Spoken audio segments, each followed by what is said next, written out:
Good morning.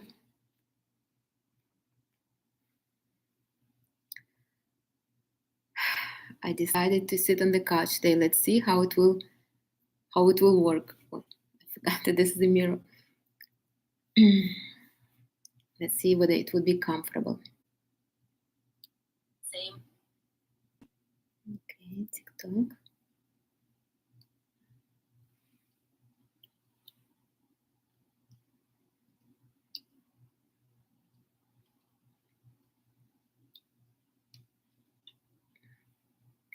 Hello.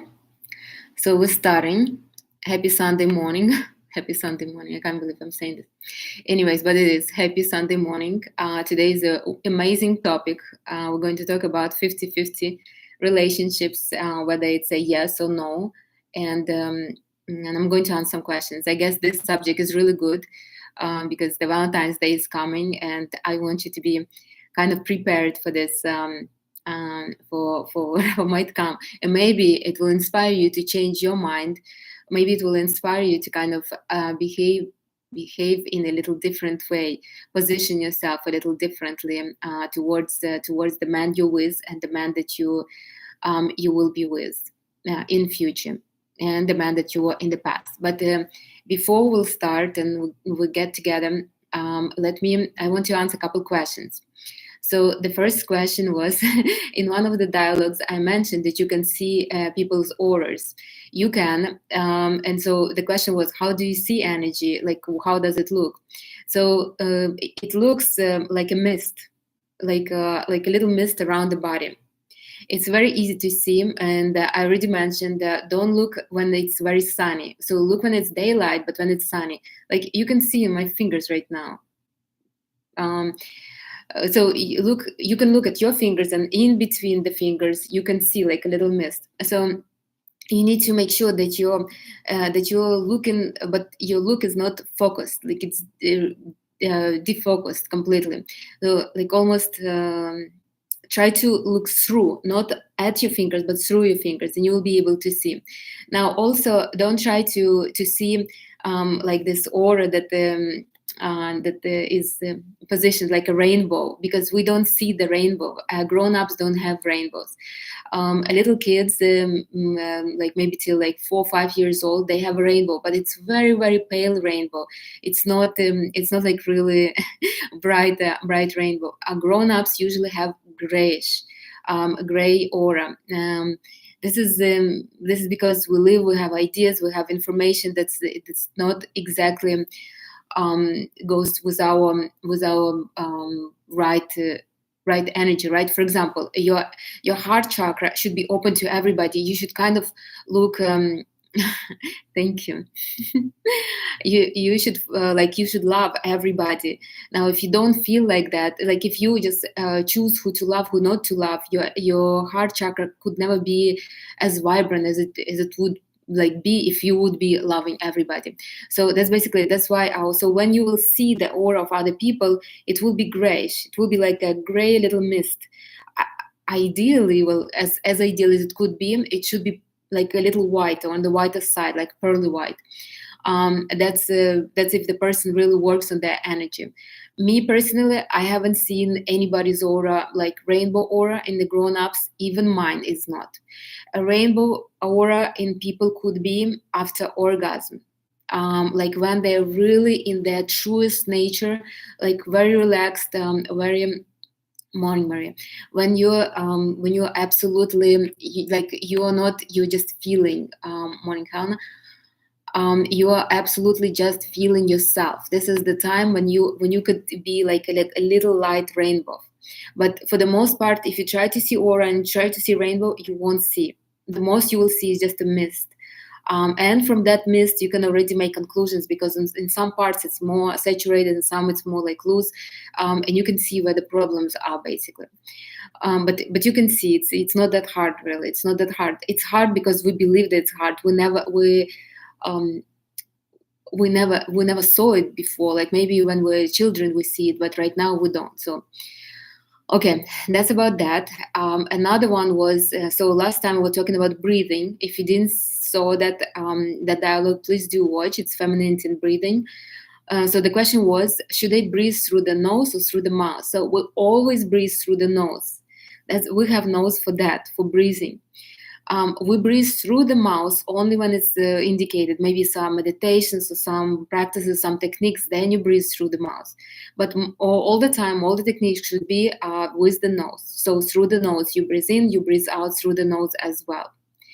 And another one is, would you say it's comparable, so breathing with fasting, even specifically dry fasting, since they say that it also keeps you young, since you're not using so much energy to digest food, process water. Also, sometimes I need to be fast for work. For example, it would be hard to breathe slow and deep. Is it okay if it's only part of the day? Would you say having a job or business where you are doing stuff slow is more beneficial? Because sometimes when I'm at home, I can be way too slow. Okay, so I wouldn't exactly compare breathing to fasting, but they both are really good for your health. Honestly, I think breathing is more is softer, is a kind of milder approach. Fasting, you need to really prepare yourself to prepare yourself mentally to kind of not to eat for the whole day. I mean, for most people, it's hard. It's hard for our mind to grasp that we are not going to be eating. It's like a habit. So I would say breathing is better.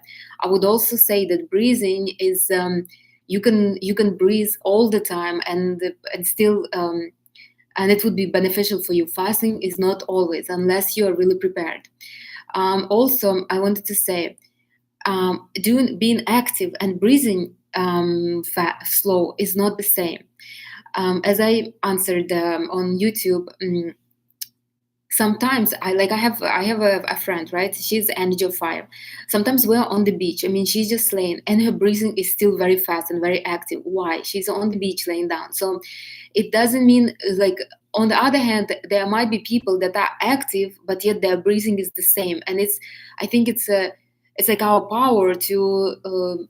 Once we will learn how to control our breathing, we will learn how to control not on our mind, our emotions, and everything that goes with it. So it is important. But sometimes, obviously, for a part of the days, yeah, your breathing could be different, could be fast. Like I go for a run. I mean, of course, my breathing is very fast, but it's not the whole day. Most of my day is my breathing is even, or at least I try to keep it even when I'm conscious. I will be real with you. I have to grow too. So that's about the breathing. There is another question that I will answer really fast. No, I will not. I will answer this question after, because I think it will be very appropriate after our subject. So today we're going to talk about the 50-50 approach in a relationship. Now, you like I would never come up with this subject myself, because for me it's something like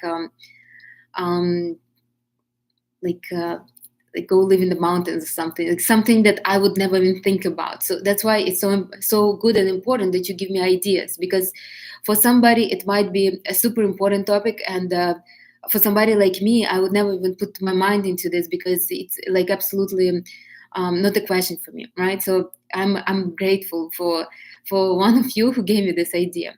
And I think we should talk about this, because I start noticing it with my clients, and I don't like how they start thinking lately. I'm not sure why. Maybe Mars and Capricorn was. By the way, happy new lunar year, dragon year. All right. So imagine you go into a nice restaurant. Let's start with that. You go into this nice restaurant. They just opened that. Like everybody wants to get in that restaurant. It's like has this real nice ambience, the most beautiful furniture, live music or some kind of performance, right? So it's everybody who comes there is all dressed up, and you just come there and you feel so good. You feel like you belong, like you are in this amazing place, right? So imagine that you go into this place, like let's say somewhere in Brickell or Miami Beach, and you go in there and it's expensive. I mean, you will have to maybe to spend like well, depends, maybe 150, maybe $200, maybe even more. I mean, if you're drinking, but yet you don't mind to pay, right? You don't mind, because you're in this place where everybody wants to be, and you feel so amazing in this place. You really, really feel like you don't even mind to spend this money. You would spend even more just to be in this environment. Now, sometimes there are restaurants that you wouldn't even get in. You make a reservation and they still will turn you down, and you feel disappointed. You have all this money, you're ready to buy it, but you could not, because they basically, there is no space for you. So this is one scenario. And then imagine you're going to Panera Bread. Why Panera Bread? Because I was just reading on Facebook, somebody said that they raised the prices. So for those who doesn't know, Panera Bread is basically like a fast food. They were famous for their soups and salads. Right now, I'm not sure. I haven't been Panera Bread maybe like 5-6 years, so I'm not even sure what is there. But imagine you come there and there is dirty tables. There's no service, no ambience whatsoever, and you're paying $15 for soup when before you used to pay $6 for soup. Now you pay $15, and you feel already sorry for yourself that you went there and that you spent in those $15. Why? $15 is not $150. Why are you feeling sorry for yourself? Because you're paying, like, you feel like if you already come into Panera Bread and you're tolerating their dirty tables and soup, that maybe not as tasty, that they should pay you, because you're over there instead of being somewhere in a nice place, right? So that's how. So the problem is not in the money. The problem is in what you're receiving for that money. So why did I spoke about the restaurants? The same thing is in the relationship, really. The same. If we will look from the man's side, no man will ever refuse to spend money on a woman if he's getting that pleasure and excitement that he would get from an exciting restaurant that he goes to. I mean, I don't think whether it's important for men or not, but they wouldn't mind. You see, it's not about the money. It's about what he's kind of getting in return, so to say. So basically, let's think about that. Think for a minute. Now, I would say that women are strong, equally strong. So men and women are equally strong. It's just their strength is different, and it's different it's different on different levels. And if you will think that just because you are not spending money, let's say, on the family, or not contributing to your budget doesn't mean that you're not contributing. We're both contributing. And that's it. And just put it in your mind. You both are contributing. He's contributing in his way, how he wants, and you're contributing as well. Now, if you don't know how to contribute in feminine way, then you basically will start contributing with money. And why so many women don't mind to kind of do 50-50 relationship? Because it's much easier for them than to be in feminine. I know a couple. I mean, I've been working in finances. I mean, I knew women that don't mind to do 50-50, just so the man will get off their back and they kind of like have a little upper hand, and they just, well, look, I'm contributing as you are, so don't bother me with nothing else. Most of women, they feel it convenient. If you will stop seeing it convenient, you will stop being okay with 50-50. So if you're contributing with money, you're basically in a masculine state, and for you it's easier to kind of pay off with money than to do anything else, than to kind of to put your emotions. Remember, money is the easiest form of energy. It's the easiest exchange of energy, the easiest. If you have enough money, you basically can buy yourself everything for the most part, and it will be the easiest way. Now, it's much harder to convince others to give you the energy if you are not offering them money, if you're offering them something else. And you need to be like very sure, confident, and strong in yourself. Okay, so we kind of we decide on that we're both contributing, and that if you're contributing with money, you basically just want to make it easy on yourself, and the masculine way is easier for you right now. Now, let's go back to when we were talking about the energy exchange in the couple. If you didn't watch the dialogue about the energy exchange, watch it. It's important. Remember that we're contributing like this, like one by one, right? So a man gives us security, we give pleasure. A man gives us luxury, we give him love. A man gives us status, we give him vision, like this. So it's normal. We just, it's like natural. So you don't have to It's not I came up with it or somebody else before me came up with it. It's natural. That's how it is.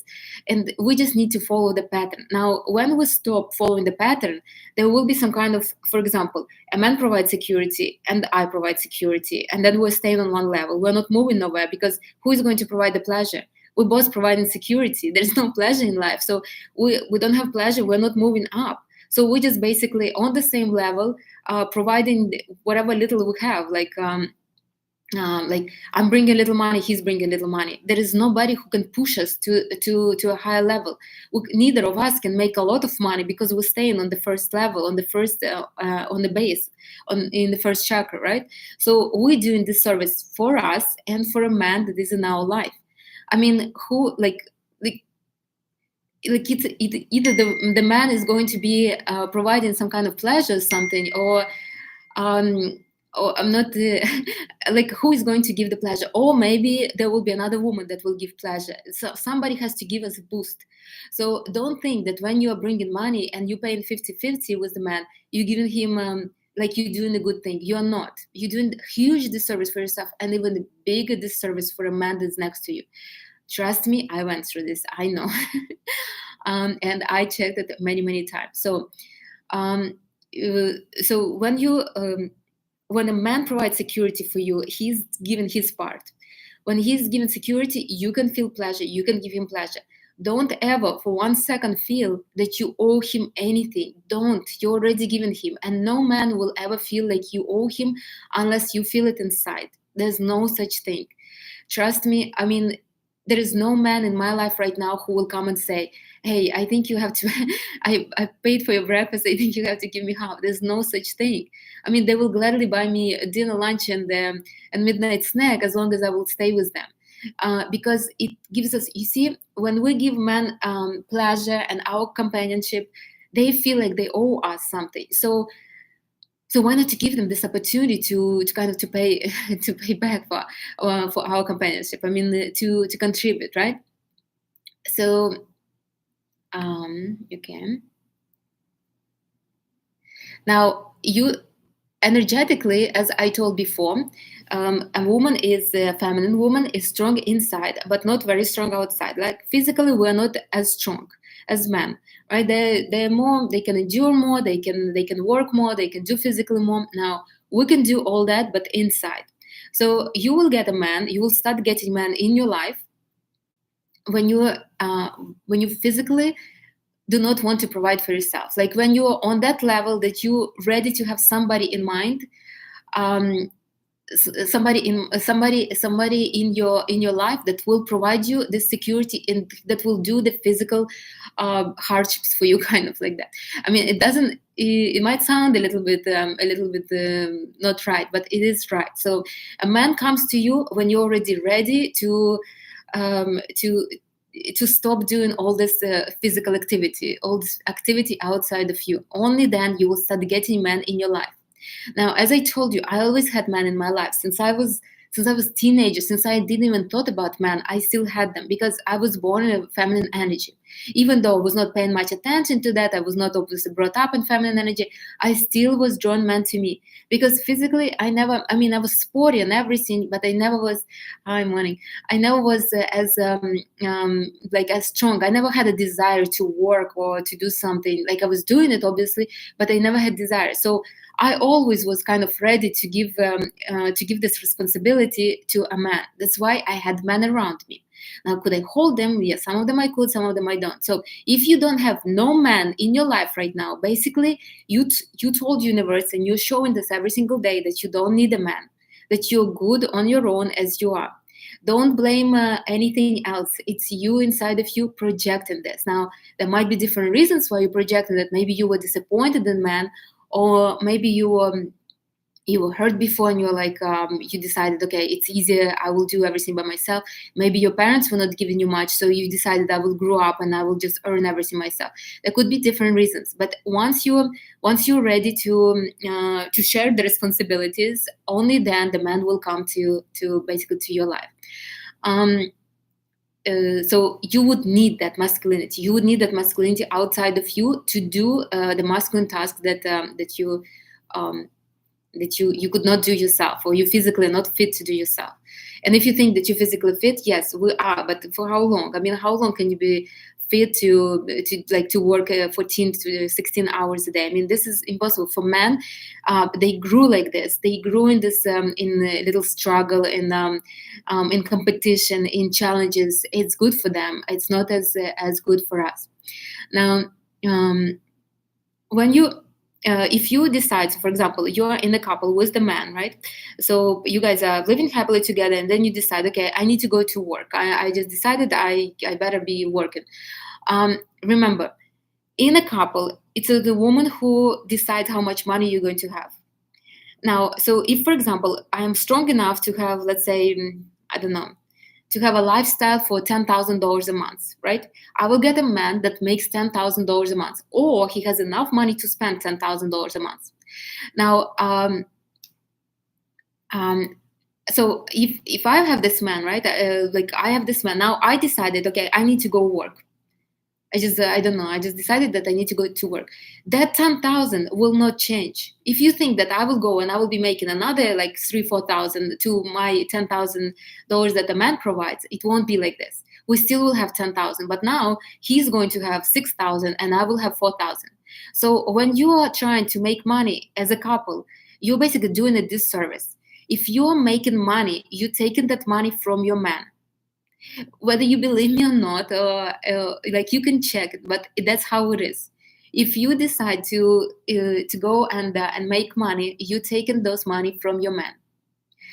He will either start having hardships, or maybe he will start having issues at work or something like that.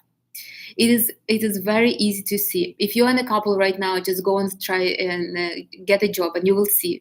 Within like 2 months, your man will start having issues at work. I checked it many times when I quit, and the man will start making more money. When I start making more money, my man start making less money. It's always like this. So if you want to make sure that your man makes a lot of money, then don't try to go and make money yourself. Increase the capacity of how much you can hold. Then he will be able to bring more money into the family. You know, there was this joke that a president, his wife, were driving by, and she saw, I think, some worker, and she said, "Look, this was my first love, my high school sweetheart or whatever." And the president's like, "Don't you feel lucky? You married the president?" And she's like, "I would have married the president regardless." So the status and the money comes from a woman, always from a woman. If you don't believe me, trust me, it's 100%. If a man already has a status, it's either his previous woman brought him to that or his mother, but it's always from a woman. So we understood that. So you only get in your man when you are ready for somebody else to provide for you. The more you make money, the more. So imagine you went to work and you start having a career and you start making more and more money. Basically, like this way, you tell the universe, okay, I'm good. I think I can provide for myself. I don't need a man at all. And the universe will remove that man. Basically, you showing that you don't need that physical strength outside to provide for you, to create the security. You can do it yourself. Now, if you don't need this man, I mean, what is he going to do? Like he needs to go somewhere. If it's a masculine man, he needs to go somewhere where he's needed. Like a few years ago, I was watching a lot of people. I was following some bloggers, and I was observing their family dynamics. I was very interested about that. And all those masculine women bloggers, right? All them men are very feminine. There is a reason for that, because they are very masculine. They don't need a masculine man in their life. They provide. In those families, they are the providers. Are they happy? No. I know one that's for 5 years trying to get pregnant, and she's basically talking about this. Why she couldn't get pregnant? Because she's too masculine. She's the provider in the home. She doesn't feel getting pregnant is the creation. How can she create when she's busy providing for the home? So, but it's their kind of development. We're not going to talk about that. I just want to show you the example that if you're doing this hard work and making money and don't mind all this, the long hours, the careers, the opening businesses here and there, you basically telling universe that you don't need the masculinity outside of you. You might attract men, but they will be highly feminine. Either they will have some problems with with some, like I was talking to this lady. We used to study together, and she's like all about business. She has one business, another business. She's an astrologer, then she has something else. And every single husband, she's been married 4 times. So she's on the fourth husband right now. I actually asked her, she allowed me to talk about her, but I wouldn't even mention her name. And I told her that too. And so what happened? Her husband number 4 right now have money issues. That's why she called me actually.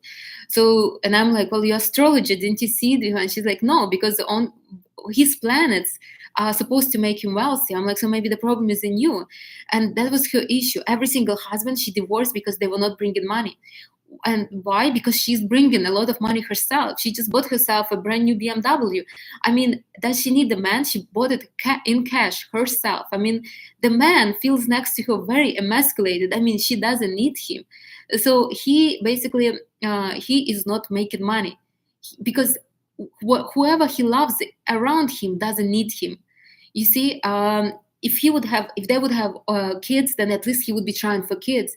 Maybe if he would be helping his parents, maybe he would be trying for his parents. But as of right now, nobody basically needs him. I mean, it's only him and her, and she's well off without him. So basically, he becomes feminine because she is too masculine. She took a man that has a huge potential to become wealthy and emasculated him. He became weak. That's what I want to say. I mean, she is receptive, so she heard me what I told her. I don't know whether she will make the changes, but what I want to say is that don't believe that when you're making money, when you're bringing money to the family, you're doing a man some kind of favor. You're not. You're doing him a huge disservice. And just I will repeat and repeat and repeat until it will sit in your head, and you will and you will understand, because once you will understand, you will start projecting it, and once you will start projecting it, the men around you will start changing, and they will become providers. You will never have a man that will mention anything about money at all. Like if I'm with the man and he will be talking about money, I mean, the huge turn off, huge. Like what are we discussing now? Should I discuss something feminine with you? So so basically you masculine. Now, why would you do that? So let's talk about this. Why would you do this? Why would you emasculate? Most of the time, it's some kind of trauma. Usually, it comes from the childhood. For example, you ask your parents, can I have a new dress? And they're like, they will refuse you. They wouldn't buy you. Most of the time, it's something like this. Something from the childhood comes where you are like too prideful to ask because you're afraid that you will be refused, and that you will get disappointed, and you don't want to get disappointed, so you don't even ask, and you you would rather not even get into this situation. So basically, there is some kind of trauma, some kind of trauma that comes from childhood, because little kids, they have no problems asking, and you know that. I mean, I used to manage a shoe store, and I remember those kids. They would come, they would have a fit, they would roll around on the floor as long as they get their shoes. So I know kids don't get them. But at some point, the parents will say no one time, second time, third time. And at one point, there will be like their pride will take over, and they will start with their pride defend themselves against it, against men that against not only men, against anybody that can. They could shame them, or maybe they could tell them like why you why you begging or so.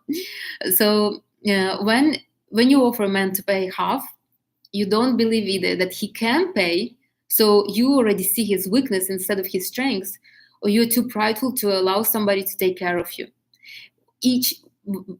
Both of them are wrong. Both of them are wrong, honestly. Now, let's imagine that you're married, happily married, right? And your man is providing for you. You have no problem. You're just working because you have a job just for you, just for fun, and you just enjoying yourself. You come home and you're feminine. You're in your feminine kind of happy state. And one of your male colleagues, invited you for a drink after work. Nothing related to flirting. Just you have a project together and you discussing. So you went to grab something to eat, and you're with a colleague, right? And he just telling you, "I got it. I will pay it." Would you make a scene? Like, would you feel awkward? No, you wouldn't, because you're used that men pay in your life. it will be absolutely normal. It will be like a compliment to you. You wouldn't even think twice, or like it wouldn't even bother your mind. Why? Because you already have a proof of a man at home that is strong and that basically provides for you. So if you right now, like if in your life right now there is no man that provides, basically you're protecting yourself from disappointment. Now, what is that disappointment? Most definitely, I'm thinking it's a disappointment of rejection. So you're afraid to be rejected. Um, and you believe that that rejection could be a rejection of love. So usually it's rejection of love, but it's like a little entwingle and complicated. For example, you ask your parents for something, they didn't tell you, and you're so afraid to disappointment. You're afraid that they won't love you, kind of, and now you're bringing it into grown up world. But if you have somebody who shows you that there's no problem, you wouldn't have a problem with it at all. Any man will pay for you, and you will be fine. I used to work with this girl. She was highly feminine. I don't even know where she was working. She was telling everybody that she was saving for a particular bag. I'm not sure because men were buying her bag. So, but anyways, it was her kind of choice. But she was getting presents and treats and everything and lunches right and left from our colleagues, from clients, from everybody.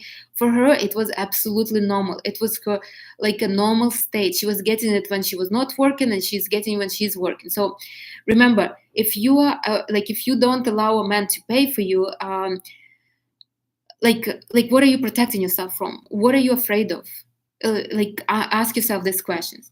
Now another thing is why you like if you believe that you went to a fancy restaurant and it's expensive dinner, let's say, you believe that it's too much for a man to pay. Why do you don't see strength in him? Like who in your life showed you that man could be weak? Like there is a reason for that, a reason um for like to believe that the man is weak. Like I have an admirer right now. The guy is 23 years old. You would think that like me before, I would think that oh my god, what does he has? That guy 23 years old, he has his own condo. Not only condo, he has a huge business. I mean, that guy makes almost and I mean he's not some kind of blogger. He's like a little hard worker. I hope he's not listening to this. But he's seriously working. He has a huge business. So for him to pay 150 200 is nothing. If I would think like oh my god, I think it's too much for him, he's a young guy, he's probably saving money, I would like he would probably have problems in his business if I would start thinking like this and be next to him. So never underestimate men. Never. They have the money. If they're taking you out, they have the money, and they will have probably much more because when they take you out, they're prepared to spend. Okay. So the steps, right? So we need to change. Whether you are in 50-50 or not, I hope I convince you not to be in 50-50. There is no such thing. Also, there is this belief that if we're contributing money-wise together, then we do everything in the house together as well. This is also wrong. Remember, we have different roles, and I'm not telling you that a woman should stay at home, cook and clean. I never do that. A woman is not a housekeeper. I will repeating again and again and again. A woman shouldn't be catering to her husband. She's not a servant. She's his woman.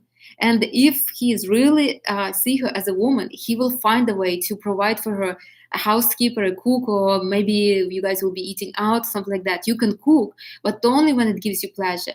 Never when it's like well, you have to do. And obviously, you shouldn't be expecting a man to do that.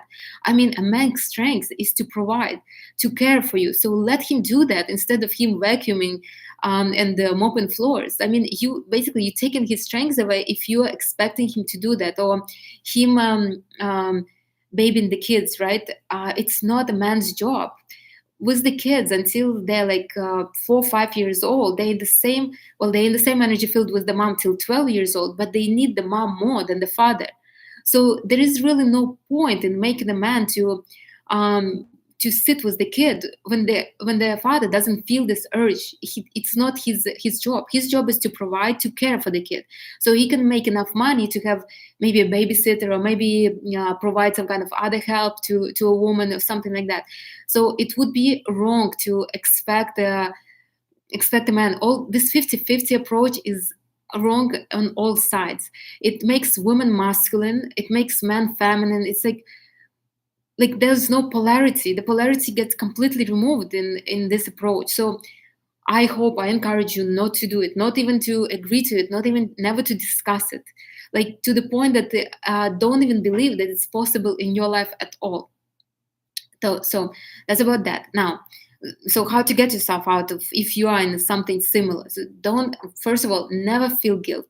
I will get to the points, but I hope I convince you never to feel guilt. You should feel guilty right now if you are contributing with money to your to your living situations with men. Now, I was with men when I was not very good with money. I was with men when I was very good with money, and they were not. I was with men when I was making some money, but the man was making more money.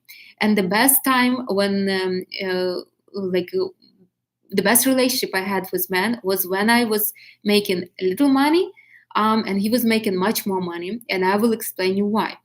Now, when I was with men that were making money and I didn't, and I was not making much, I felt I didn't feel secure. So I was looking for that security in men.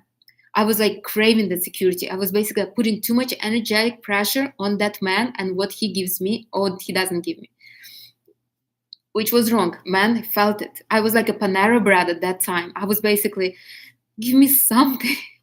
It's okay that I have nothing to give you, that I am very stressed right now. It's okay that tables are dirty, but at least give me $15, and that's what that was very, very sad experience. I even felt it was sad. I can only imagine how a man felt. Now I was when I was making a lot of money and men were not making a lot of money. So you see, it's a law of polarity. We always attract what we don't have. So um, or what we have less, right? So I was making a lot of money, and the men were not making as much money. I felt very, I felt, I didn't feel good either. I felt very confident, well, secure, but I was bossing around my man. I was like treating them not so good. I didn't admire them, and they didn't grow. So those relationships didn't work either. They were not also good. But when I was making some money, I had some confidence in me, and the man wanted to provide because they knew I have enough confidence to leave them at any moment. So, and they felt like they wanted to provide because I never really, like, I didn't exactly ask them. I mean, obviously there was certain standards, but I didn't ask them, and those relationships were much happier. Now, if you so let's get to the steps, right, of what to do. um, if you're in 50-50 relationship and you feel that it's wrong, right? So those women that are in 50-50 relationship and they feel fine, I mean, that's fine for them. Everybody has their own kind of road to development, and I'm not a god to tell them, oh no, don't do this. I mean, it's up to you. Only if it's bothering you, if you feel like, okay, something is wrong, like I don't feel right, something is wrong, then you should kind of, you should do something about it. There is then like you are ready for something else. You are ready for a different kind of relationship. Now, so if you're on that, like if you're there, right, why are you in that relationship? You don't feel deserved. Why? Now you need to ask yourself a question: why I'm not deserving of the relationship where a man will be 100% the provider? Like the question is honestly to you, not to a man. The man only came to you, like you get in life the man that you kind of wanted. You told the universe, okay, so I need a man. I can provide, let's say, 2,000 a month. I need another 2,000 from somebody else. So the universe got you this man that came, and he's like, well, I don't make too much. And you're like, okay, fine, I make some too. So now, why are you feeling like this? Why are you feeling that you can only have a man that makes 2,000? Like what is the issue? Why are you feeling that you're not deserving? This is the question to you. Now, also, sometimes we interact with men like this because we feel stronger. Like, for example, I remember that about myself. When I was making more money than men, I felt much more confident. I felt like, look, I'm so cool. Because this is how I believed. If a man makes much more money, I could not control him. He will leave me. He can go to anybody else. He can cheat on me. I wouldn't be able to say anything because he has so much more money. He can just leave. Now, when a man doesn't make too much money, he's sitting next to me. I mean, where is he going to go? So that was my issue. I'm honest with you. And everybody has some kind of issue as well. A lot of women have this fear that if a man will start making more money, he will start cheating, or maybe something happened with him, or like money. Sometimes they project money as danger. So you ask yourself, I mean, I can't ask, oh, come to consultation and we will do it together, we'll be asking I will be asking you questions, but you can ask them, like, what is your benefit of interacting with men that could not provide 100%? I mean, would you feel comfortable if you go on a date and the guy is like, let's go buy your bag, what is it, 2,000-3,000, like, let's go and buy it? Like, would you feel comfortable? Would be like, oh, no, no, no, no, I don't need anything, no, I don't, like, do you feel like you would owe him something? Like, there's answers to this. Now, once you will start asking yourself questions, you shouldn't be angry with men. No point with being angry with men.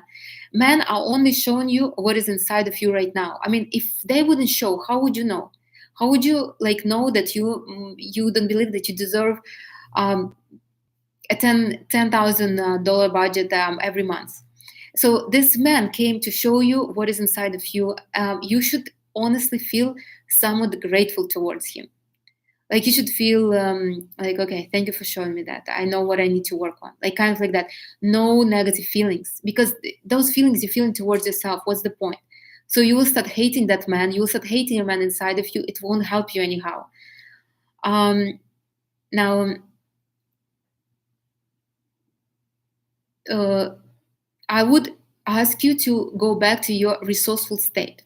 So imagine it happened to you that a man asked you to pay half. Or maybe he told you, can you please chip in to kind of contribute to a vacation together, something, right? You get a little upset. It's not working for you. Then you come home and you're like, why it's like this? Why is he asking me something like that? It's not for me. I mean, it's not right. It's like what am I projecting inside? Then once you will find out what you project, and you're like, okay, thank you for showing me that. And then I would ask you to get yourself in the resourceful state. So, for example, if you have $10 million on your accounts, they say your money, that's it, and you're dating a man, you like him, I mean, you guys have chemistry, connection, he's basically providing as much as he can provide, right? You're not contributing, you just have your $10 million, you just know that you have them, and that's it. And then he says, hey, do you mind to pay half for dinner? I mean, you have $10 million, do you need to tolerate him? Or let's imagine you married to like a fantastic guy, and you're really happy with him and everything, and then a friend of yours, not a friend, like another maybe admirer, right? He invited you for dinner, and then he's asking you to split the check. Would you, like, if you have that security, if you're in your resourceful state, would you tolerate it? What would you say? Like me, for example, if I would be in completely, I mean, I'm anyways in my most resourceful state, but what would they say? I'll probably say, listen, don't humiliate yourself like this. I mean, this is just doesn't even sound right. Like, I wouldn't even take it serious. I would make a joke out of it, because I wouldn't believe that a man can say something out of my resourceful state. Now, when I'm low on energy, I might get upset, honestly. I'll be honest with you that I might. So you need to get yourself into resourceful state, and from that resourceful state, feel like how would you feel? What would you say? For those who didn't watch the resourceful state dialogue, please do watch it. It's kind of important. So how would you feel? What would you say, and how would you react? Like, if you would see your real self.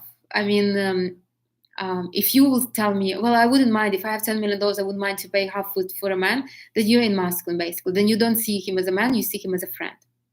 But if you're feminine, you would not want to pay for.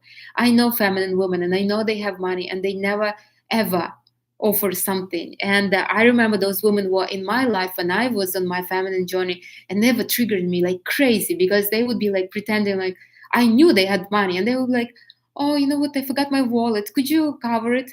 And I was like, I know you have your wallet. We just went to dinner together. I know you have the money. I know you have money in savings. I know you have, like, they would say, I knew this girl and was supposed to go to concert, and she's like, oh no, I'm on a budget right now. I can't really afford. She would even say that.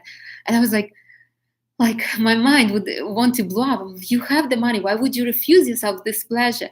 And I know why, because she would make the man, she was Egyptian, so she kind of, it was in her nature a little bit, in her even culture, So she would make the man to stand up and kind of cover it for her. And it was amazing feeling for her. And even I was like, I felt good when they would cover for her, because even though they wouldn't cover like that, sometimes they would, sometimes they won't. I would feel good because she was able to open that in them. So it is a great feeling. Um, so another thing is, so once you're in resourceful state and you know how you would react, and make sure that your reaction should be not taken seriously, that the man is asking you to pay or anything like that.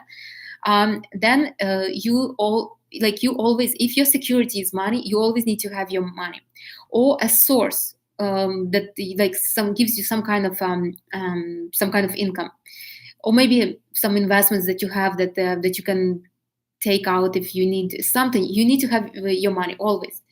um, you know um, when I used to work in New York, and I started in the finances in the bank at first, I remember we had this. I used to work on Bay Ridge, and we had these clients. They were Arabic.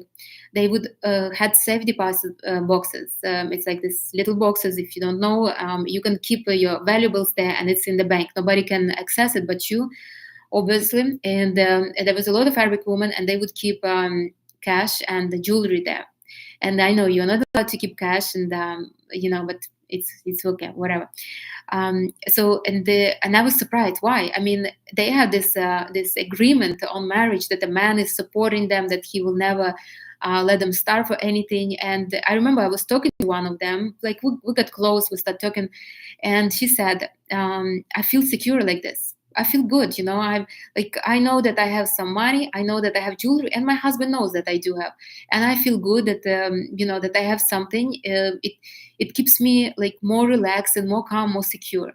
Even though she can ask her family, her father, her brothers for money, she can ask her husband, she still feels much more secure. That's exactly what I'm saying. When you have your security, you are not looking at the man as the last resource. You are not putting this pressure on him too much, and he wants to provide.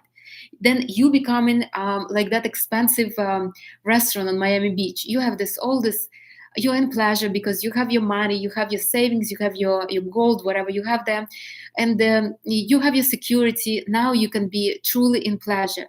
You're in pleasure, you're in love, and now everybody wants you. Everybody wants to contribute to this pleasure and love. You become that expensive restaurant that everybody wants to get in, and not even any everybody will get the pleasure of interacting with you, even though they have some money. So you will start choosing who you let in your space and who you are not. But you need to create that security for you. That security will once and forever will remove all those men that are not up to your standards, that will say, hey, do you want to cover this, or what are the other things, or do you want to help me with the rent this month? This is no. Usually we have this man when we feel like this inside. That's what it is. So when you don't have security outside, inside, you start craving men that they could not provide you security outside either.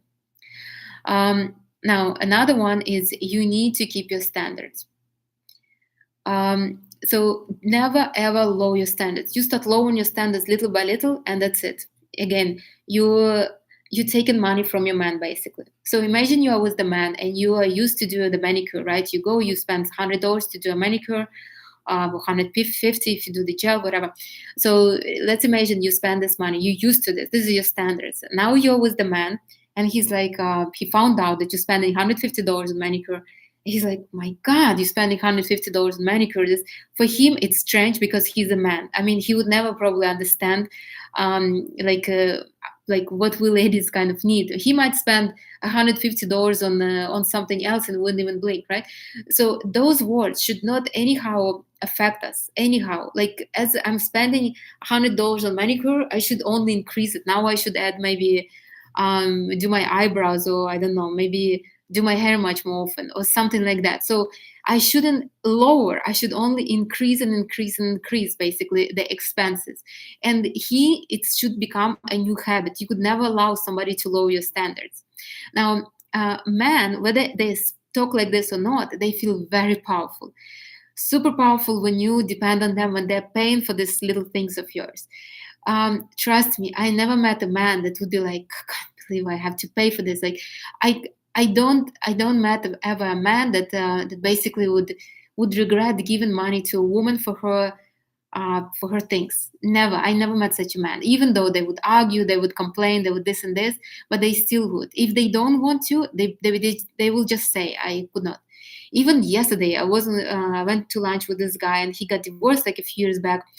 And this is what he said. He said, so I asked, usually I don't, but we were just like having this conversation. I asked him, well, why did you get divorced? I mean, you guys have 3 kids. I mean, there must be some love or something. And he said, well, she started working, like there was no her anymore. And I said, well, didn't you like that? And she was contributing to the budget. And he said, I never wanted you to contribute to the budget. That's not what I wanted. So you see, like, you would be surprised, but men don't want a career woman in their life. Man wants a feminine woman that would be doing nails and going to yoga or Pilates or something like that. That makes him strong. He feels good, He feels like he contributes. Maybe you can feel this when, for example, you buy a present to somebody, and this person is happy when they receive your present. Yes, you spend some money on that present, but that person is so happy that you feel so empowered. Like you want to do more, you want to buy more presents. So never lower your standards. Your standards always should be the same, a little up every single time. So only raise the standards, never allow them. And when you feel like you're dependent on a man in a good way, give him this pleasure. Let him feel powerful. It's hard for them, for men to feel powerful with the woman, because they don't understand as much. They don't understand this deep emotions that we have. Like it's already hard. So allow them this power. Allow him to feel like like at least in something he's stronger than you are. Don't be prideful.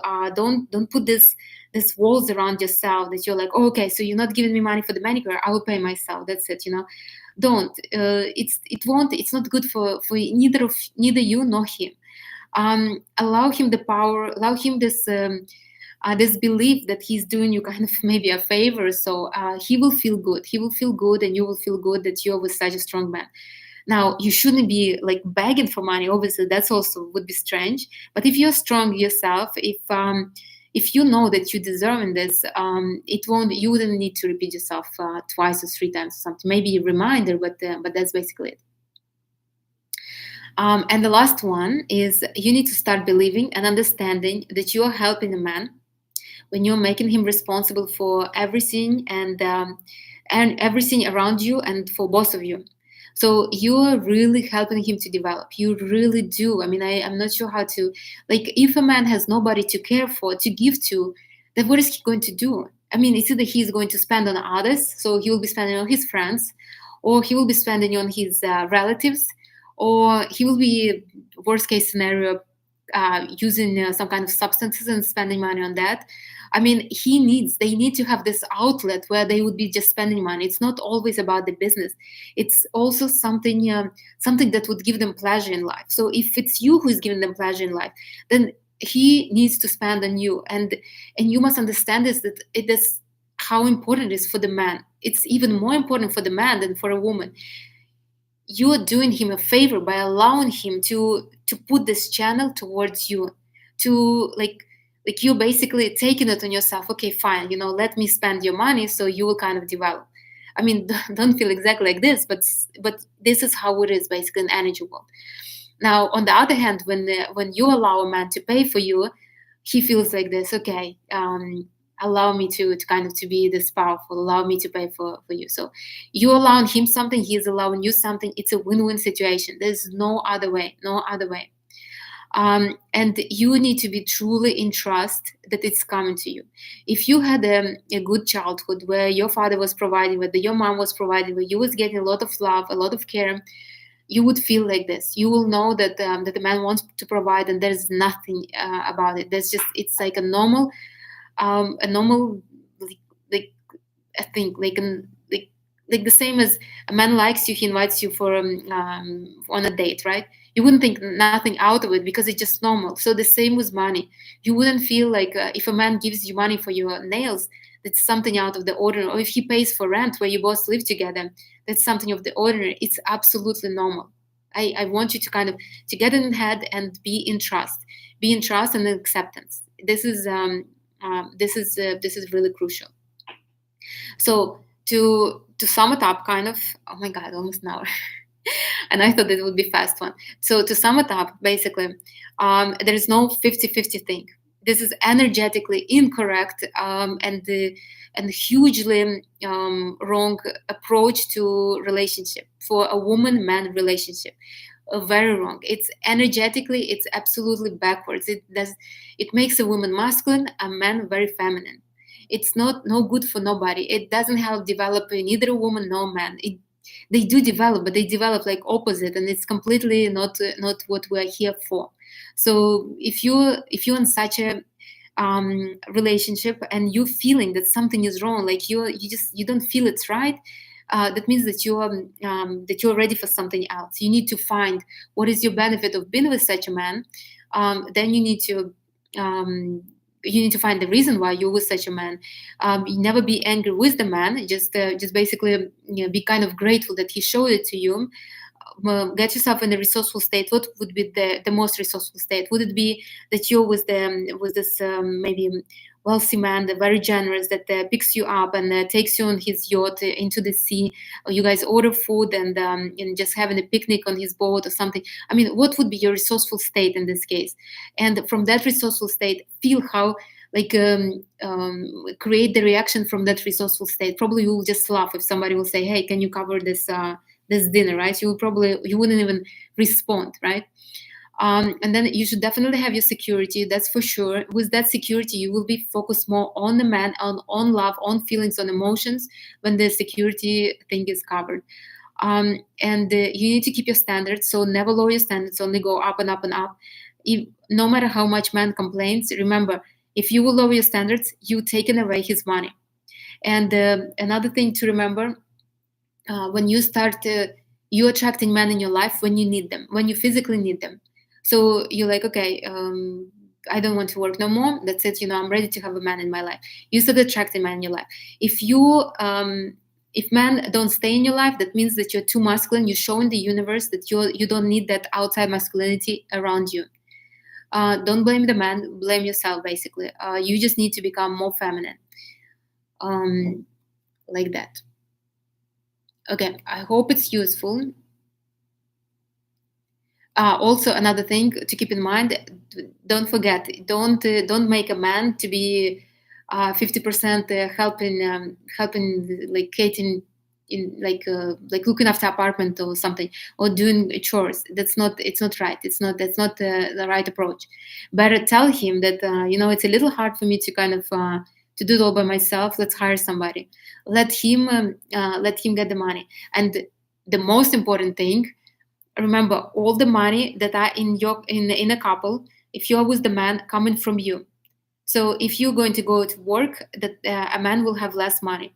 Instead of you wanting to go to work and make your own money, better start expanding the space and creating money inside. Then your man will start making more money. Now, if you have fears that if you start making more money, he won't be giving it to you, there is an issue. There's obviously an issue. Who else is he going to give to? Obviously to you. Now, you will say, well, like what? I'm not supposed to work. I mean, like even me, I'm obviously making money, right? You can, you obviously can, but that's not your priority. Remember, your priority is you, then your man, then your kids, your creation, and only then your work. So make sure that your work is not a priority. It is something you do, maybe to kind of to get yourself into society, to like maybe it's your project or something like that. So, but it shouldn't be a priority, and you should never work for bills. Like if you are with the man, you should never ever. Your money is your money, and your man's money is your man's money. Trust me, you will only do a disservice if you ever offer your money, no matter how. And don't allow a man to complain. If he's complaining, the most you can say is, listen, I'm sure you'll figure it out, and never borrow the money to a man. I hope you understand that as well. So that's basically it. So from here, I have another question. It wasn't about the couples. How do you deal with anger or frustration usually? I think it's like a very good question after this. So I don't have anger and frustration, and I will explain you why. So here's me, and there is people around me. but those people are phantoms. It's like I'm staying in the circle of mirrors, and all those mirrors are showing the one side of me. I mean, what am I going to be angry at the mirrors because I'm angry? My face is angry? No, I wouldn't be.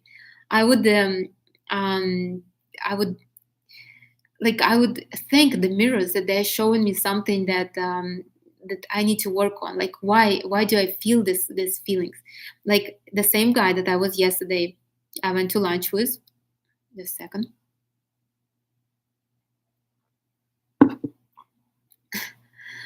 Um, he's not a poor guy. He has some properties. He's renting this and this. I mean, he's like a well-off man, you know. But yet, like every now and then, he would mention something like, I'm so good at saving, or I'm so happy that I don't just throw money around, like things like that. And only those little things would get me out like a little bit, like they would bother me a little bit. Even I came home and I still was feeling a little like, why would he mention that? Now, why would I feel like that? I will tell you why I feel like that. Because right now I'm in um, I'm in this. I try to budget my life, and I never was about budgeting. I never was thrifty. I always was kind of spending as I go. But I understand that I do want to buy something myself. So I understand that maybe it would be better if I would be a little more smarter with money. And I hate it about me. I hate it about me, about my life, and about everything. Like I always had this opinion. I would rather make more money or get another man, or something like that. But as long as I don't have to save something. So how can I be angry at him? I could not be. I mean, he showed me what is inside of me, but I couldn't admit. I knew that saving is not really my forte, but I couldn't admit it fully and completely that I don't like that. So he only showed me what I don't like, what I don't like. So that's why there is no point in being angry at other people around us. There's no point. Like they're only showing us something that we're missing, something that we don't like in ourselves, something that we don't like in our life right now. There's no point in being angry with them. It won't bring anything. Um, so our energy is inside. Now, if I will be projecting the energy outside and be angry at the mirror or at the camera right now, I mean, what will it give me? What will it give me? I mean, I will be getting angry and angry, and more energy I will be putting into the camera or in the mirror. I will at one point I will be just exhausted. I'm like, okay, whatever. Then I will sit here and I will recharge myself. I will get more energy, and again I will start barking at the mirror or the camera, right? So it's like that's not the way how we're supposed to operate. I'm supposed to say, okay, camera, thank you for showing me. Thank you for showing me that I don't like something. Let me go. Let me work on that, and then I will come back and look at you again, so you can show me whether I fixed the problem or not. Basically, like that. So I'm never angry or frustrated. I mean, in the moment, I can get. Obviously, I'm an emotional person. I'm manager of water, so I get all kind of feelings, all kind of emotions. But I understand that outside world is only showing me what is inside of me. If I don't like something outside, who to blame? I mean, I don't even blame myself. I'm just okay. So I guess we were. I guess the projection is not so good. I guess the thoughts, the feelings were not so good. I need to work on that. I need to work on that, and then I will be able to see something different. So that's basically it. I hardly ever right now get angry with anybody or with anything because there's no point. You know, it's like those people are only showing me, and trust me, they probably are not even happy that they're showing me that. Um, I'm sure they would want to show me something else, something different. Maybe that guy from yesterday, maybe he would want to show me a different side of him. The thing is that I know that he's generous. I look at his planets before I went, so I know that he's generous. I'm not sure why he's mentioning that. I'm sure that even when he came to his home, maybe after the date or wherever he went, maybe he was feeling like why did they even mention that? Like, why would they even say something like this? I do like to give presents. I know because he has Mars in Leo. So I know that he does like to give presents. So basically, like this, there's no point to be angry at other people. I'm sure other people also love to show us the different side of us. Okay. Uh, I know as a woman, I get totally turned off by men who don't pay, especially on the first day. I feel they automatically put themselves in the friend zone. Yes, but why are they putting themselves in the friend zone? Are you are you feeling like they're only good for friendship? Are you afraid that they will are they that you might be intimidated if they would be more than a friend? Are you afraid to mm, are you afraid to start something more than just friendship? So they are only showing. It's obviously a big turn off. I mean, I don't even know how I would react, honestly. Long time ago, I used to offer. So I would like, hey, can I help you with the bill? I would say it, but I would never do. But and I remember one time the man is like, don't humiliate me like this. Like I know he truly felt bad. So I stopped. I stopped even offering. Um,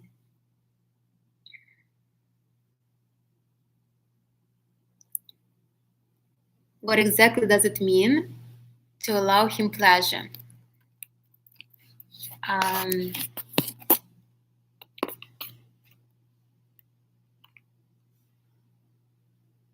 like smiles and kindness, not sure what it means.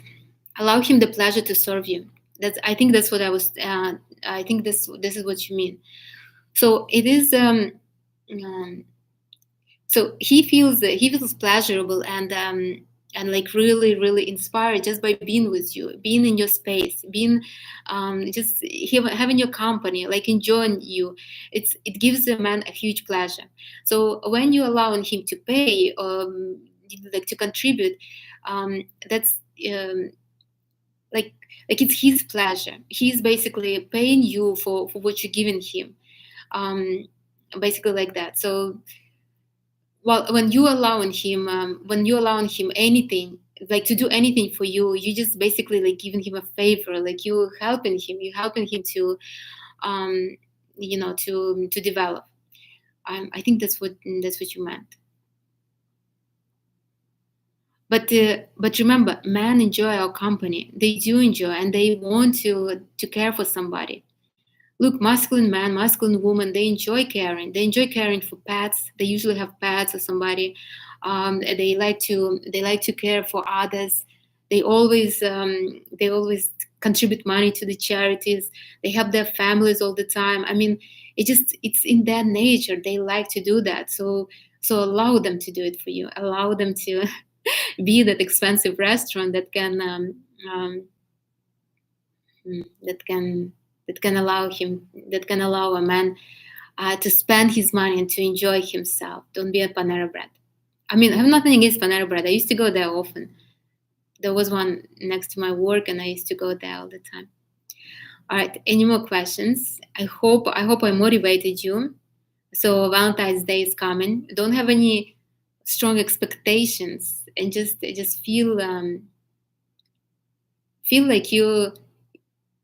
like a man wants to give you something, like he wants to um, ask, like he wants to contribute, like he wants to give it to you. And also talk to yourself, like when you're meditating, when you're just sitting by yourself, ask yourself, like, how does it make me feel when a man is paying? Do I feel uneasy? Do I feel awkward? Do I feel like I owe him something? Like I remember a long time ago, if somebody would give me a present, I would feel, yeah, I would feel like if um, what I was saying, energy of water. Oh, when somebody would give me a present, I felt like I have to like I have to give back something. Always felt like this. I don't know why. Like I felt like I owe something. I wouldn't even allow somebody to, maybe a person just wanted to give me a present. Maybe they felt good and they wanted to give me something. I mean, I wouldn't allow another person even to have such thought. Um, what does it say about a man if they think 50-50 is the way and the women are being gold diggers? It doesn't say nothing about the man. It says about the woman. Because the same man can act completely different with other women. Trust me.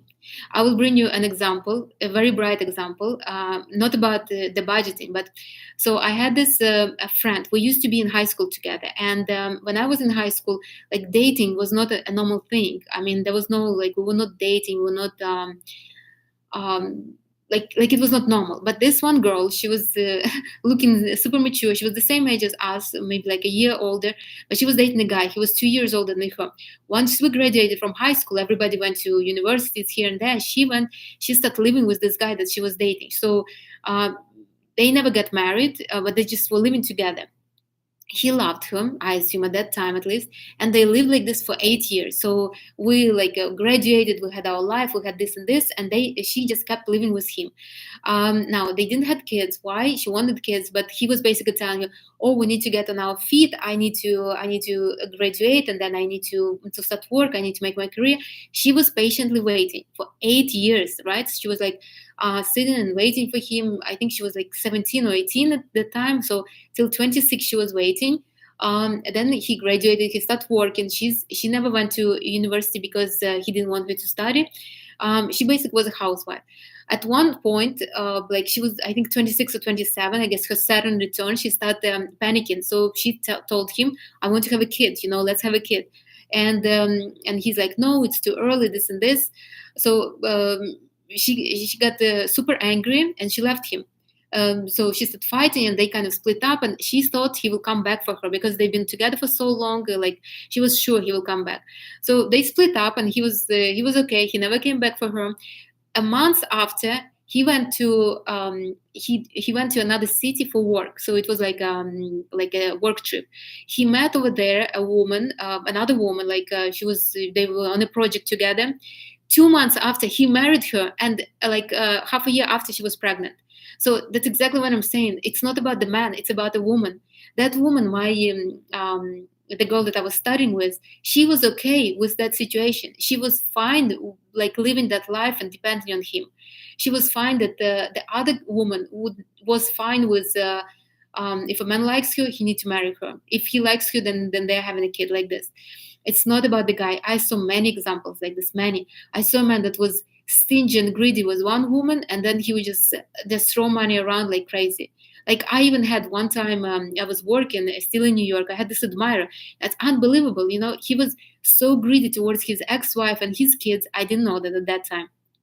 Yet he would spend on me money that, like he would spend on me in one evening all the money that he would make during the week, 2 weeks. So it was not about the man. It was about, I was giving him, like I really didn't care for him much. I mean, we used to have a good time. We used to go here and there. Like I was giving him pleasure and happiness. He had a good time with me, so he would mind to spend. Now his ex-wife, for understandable reasons, she was only like complaining and like fighting with him all the time, arguing. So she was never giving him happiness. So he was never giving her money. So it's not about the man. It's about you, honestly. Like me, I would never even talk to a guy that even have a little thought about 50-50. I don't even attract men like this in my life because I don't have it in me. I can't even imagine. I mean, if I'm already living with the man, he should pay me. I mean, I'm already living with you. I have to pay for a rent too. I mean, like that doesn't make no sense. It doesn't make no sense at all. So it's not about the guy. It's about a woman. And if they are talking about the gold diggers, it's because it's in you. You feel guilty if a man gives you something. You feel guilty to ask. Look, I had a client. She was just a perfect example. She came to me.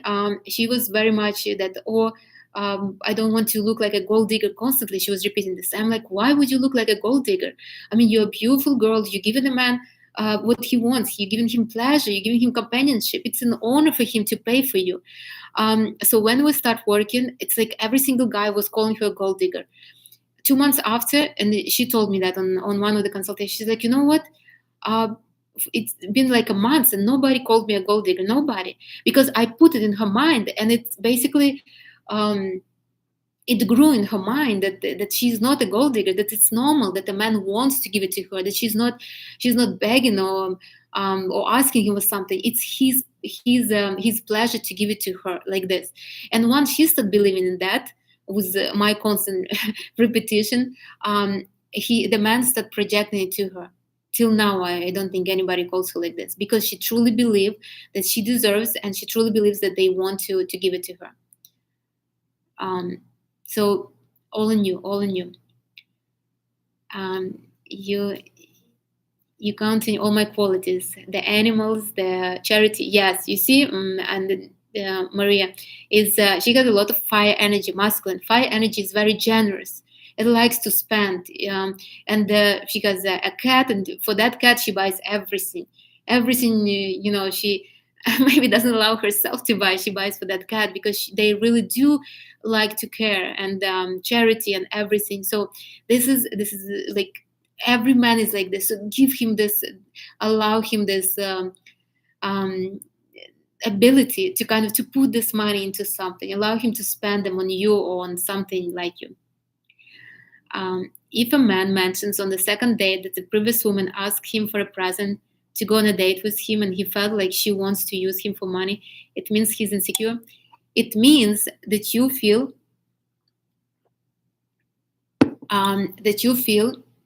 I hope he doesn't think I like him for money. That's what it means. Trust me, I checked it many times. I went on many dates, and you know that, and I had the man, thanks God, in my life. I had husbands in my life. I had long-term relationship, boyfriends. I mean, this is one thing I'm confident about. Men only project what you have inside. So if a man starts complaining, oh, girls want only money, is inside of you. You having this feeling, oh, I hope he doesn't feel like I'm using him for money. I hope he doesn't think like this. And why? Probably because he's wealthier than you, and you don't feel very comfortable. You don't feel like you guys on the same level.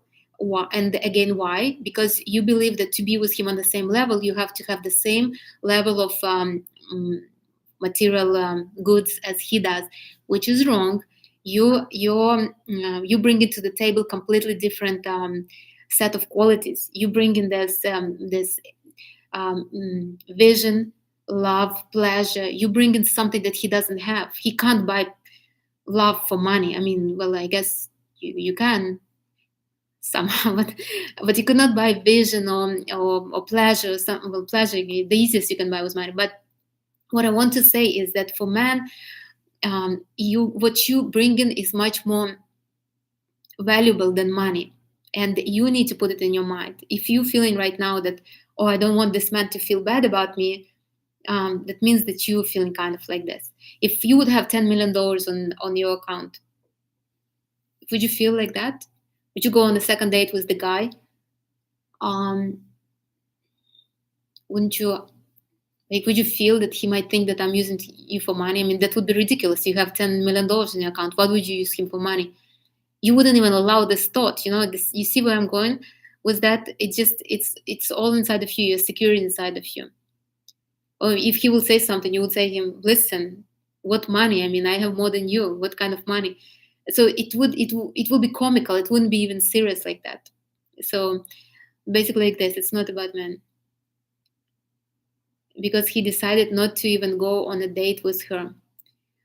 Well, he probably decided not to go on a date with her because he couldn't afford her. That's different.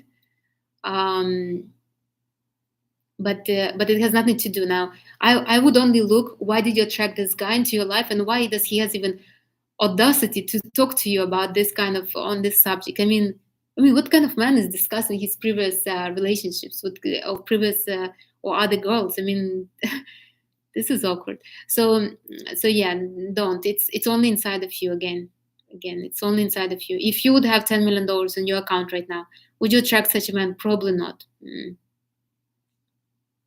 Probably not at all.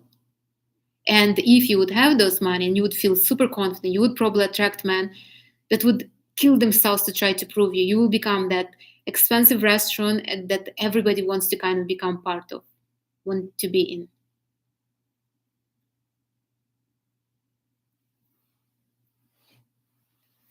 What if I met a man and in the beginning we were meeting very often, and then we started meeting less and less? Is it because I have too much masculine energy?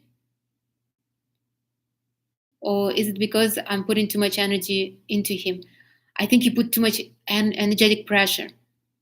You became dependent on him, and not on him, on his company.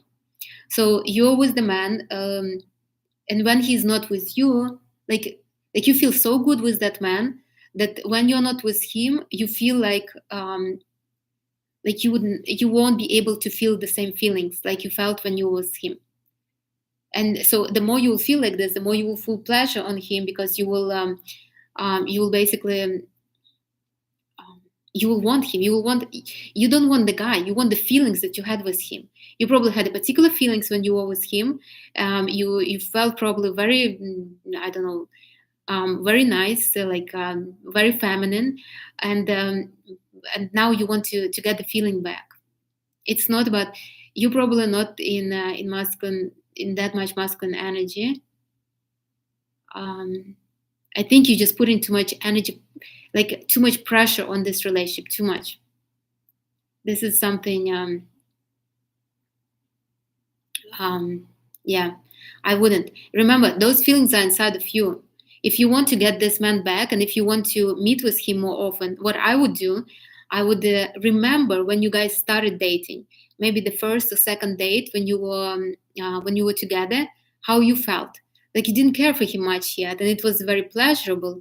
I don't know, like what did you guys do, right? And you kind of liked that feeling. It was something exciting. Now, when you put too much pressure into somebody and the relationship overall, your mind will be like, okay, that's too much stress. Your mind will start pushing those relationship away from you. Don't. It's not about the man. It's always like work with your mind and energy. If the mind will say, okay, if in this relationship, if we are not getting if we're getting more hardships than pleasure, then maybe this is not the best relationship we can have. Maybe we just need to remove it and go back to our like basic life where we were like comfortable. If you want that man, I would go back to the beginning. Always go to the beginning, and just feel how you felt when you were with him, when in the beginning, when you guys were just starting, and it was just all butterflies, no pressure. Um, I always do that. I always go like that into the beginning. Um, yeah. And remember, if you're in a couple and you've been together for some time, and then and the man was providing for you, and then at one point he stops providing. Happens often, I see it. Not things God, not it was with me a couple times. It was, what happens is you believe that you put him a little bit on a pedestal. You believe that his presence alone is enough for you to be with him. Like you're afraid to lose him, so you are ready to give a little money just so he will have like a motivation to stay with you. You are not doing. It's not good. It only looks like good. What you're doing, you becoming masculine too. So he gives money, you give money, and you guys are over there together. And nobody gives pleasure. It's wrong. What you should do instead, you should take him off the pedestal, get back into the beginning, how you felt like a princess when he was paying for everything, how great you felt, and remember that you can have another man like this, or you can get back to this man, but you need to be on the same level as him. Never put him up. The feelings that you project with the guy are coming from you. It's only the guy that is showing them to you. He's able to show you, so he can show you good feelings or bad feelings. It's still the feelings coming from you, the emotions coming from you. You are capable of this. He's only, so if he was able to show it, you know how to feel them again. You know that you will be able to feel them with another guy. You will be able to have these feelings again and again, like this. Don't put the guy anyhow on the pedestal. He it's a losing situation. Always go back into the beginning. Always go into the beginning. How you felt when you started. How you felt when the guy was trying. Do you want ice cream, or do you want chocolate cake, or do you want this, or do you want that? And you felt like, oh, it's so good. He's just, he tries to provide, like he's trying to make my life so much nicer. And you just feel, oh my god, it's so good. So he brings you this chocolate cake, and you feel like in pleasure, and he's just so happy that he brought you this cake. Now 2 years after, there's no cakes, there's no ice cream. Obviously, you're asking him for ice cream, and he's not bringing you nothing. And it's not right, because why? You're energetically exhausted. you feel like he's doing you a favor instead of that you're together, like it's like a partnership, like you're helping each other basically. So like that.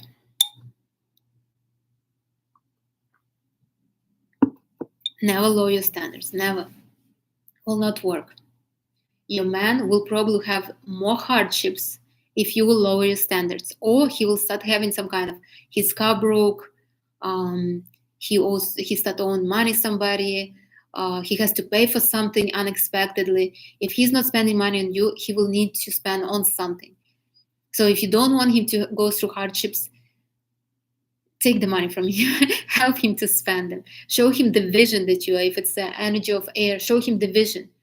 I think we need to have, everybody is buying now apartment in Dubai. I think we need to buy apartment in Dubai. Spend it.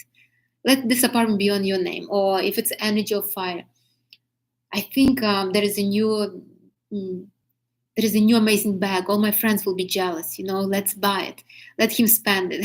Let him spend this money on you, on your collectible bag. Or if it's the energy of earth, you'll say, the economy right now is so shaky. I think we need to buy more diamonds. Let's buy me a bigger ring or something. So something, so motivate him and spend. Don't allow those money to go somewhere. They need to go somewhere. Money is energy. They can't be stagnant. So they will go anywhere, somewhere. Why not to go on you? It's so much better, especially if you're in a relationship already, and don't become the housekeeper. And then if it's energy of water, then he just, look, you will make me so happy if we will buy this. It will be just amazing. With those men, energy of water, like they constantly need some kind of push because they're energy of water, they're feminine, they need the push to change. So basically like that. All right, any more questions? Let me tell you what we're going to talk about next week. I hope I motivated you, though.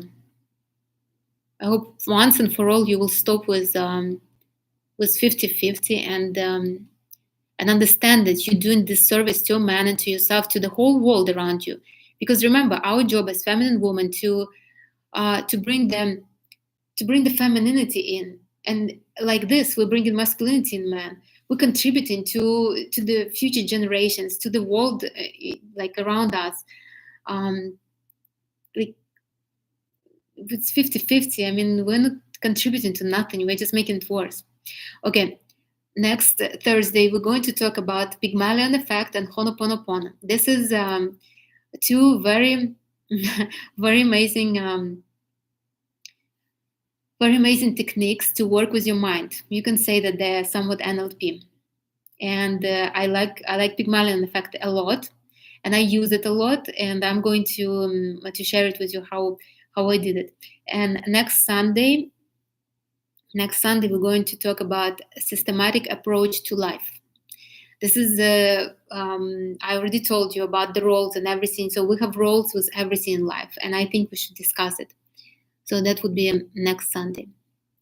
Okay, if no more questions, then we're going to finish and go and enjoy Sunday. But please do remember, think about my words at least. Oh, one more thing. I wanted to do either a Facebook group or WhatsApp group, because I give a lot of information, but I don't know whether you practice it or not. And I thought that we can practice together. So every week I will give a task, and we will have to do it every day, everybody. So for example, maybe 1 week will be focused on gratitude for like 10 minutes. So you have to write like 30 gratitudes every day, and we will do it. I want to do something like that. Tell me your thoughts, and if you're okay, we can do it. I don't know what is better, Facebook group or WhatsApp, but I'm determined to do it because I want us to grow. I don't want just to give information. I do want all of us to grow together. I mean, I do all this, but I also don't mind to motivate you somewhat. Okay, so I would really appreciate your output on that. And remember, I have the course, so if you need, you can buy it. It's on Udemy, an ultimate guide to femininity. All right, that's it. WhatsApp is better. Yeah, I was thinking too. I just don't want it to. I don't want it to be flooded. So I would want like it to be rather organized. But I think maybe WhatsApp, and if it will become too big, then we can switch it to something else. All right, so I will do it, and we will start next week, not this week, next week.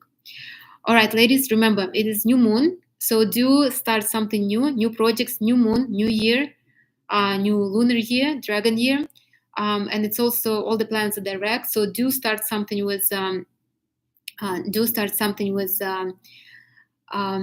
something new. Like think about maybe some kind of projects, maybe something that you want to start, maybe new relationship that you can start. Maybe you can bring your relationship to the new level. But we have to move forward. This is time to move forward for something new, something